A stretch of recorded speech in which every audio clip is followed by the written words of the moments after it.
Is your head full of miscellaneous thoughts? Do you feel exhausted all day long? Or do you get angry easily?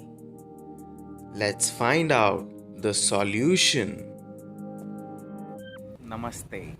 My name is Divij Bhasin. I am a full time language trainer, part time voiceover artist, and a yoga practitioner.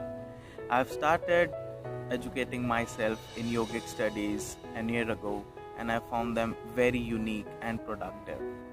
And I should tell you, it should be taught in all schools, colleges, universities, in all the institutions all around the world in order to have a good life. So let's talk about today's topic. So today's topic is Dhyan Yoga. So what is Dhyan Yoga? Dhyan Yoga is the art of doing nothing. It is a way of creating space between you and body which can only be experienced. Dhyan is a state of mind in which a person tries to recognize and experience the divinity and turns one attention into us. In Dhyan, we try to reach the highest, the distant fire by allowing ourselves to rest in our consciousness. How to achieve that fire? I think the best way to achieve this goal by using the firewood. The firewood which is truthfulness, right thinking and patience. I quote from Bhagavad Gita verse number 28. To change the analogy, the mind is like a lake and stones that are dropped into it, raised waves. Those waves do not let us see who we are. The water must be calm. If one remains quiet, eventually the thought that disturbs the mind will give up, and then one knows who we are. God is constantly within us, but the mind wants worldly desires. Meditation quiets those waves. So what is meditation in Bhagavad Gita? Meditation in Bhagavad Gita is a means to one's spiritual journey, requiring three moral values. First is Satya, which is truthfulness. Try to be more true to people, to life, and to yourself. Second is Ahimsa, which is non-violence. Don't harm someone through your speech or actions.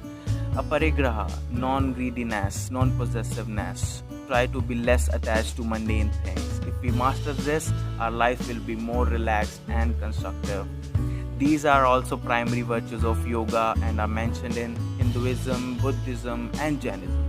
The term Dhyan is used in Jainism, Buddhism, and Hinduism and has different meanings at different stages. What are we solving through Dhyan Yoga? As we know, an unstable mind causes immense trouble. Luckily, the ancient science of yoga offers Dhyan Yoga, a calming and soothing tool to tone down the dark thoughts of our mind. There are some benefits. The first one is it cures negative vibrations in body and mind. It helps us to get rid of psychological sufferings. Also improves the bloodstream in our body. And last but not least, it gives a new thought process where we start to see things differently. And whether it's economic loss or personal loss, we tend not to discriminate. At last, keep in mind, friends, we need to be God lover, not God fearing.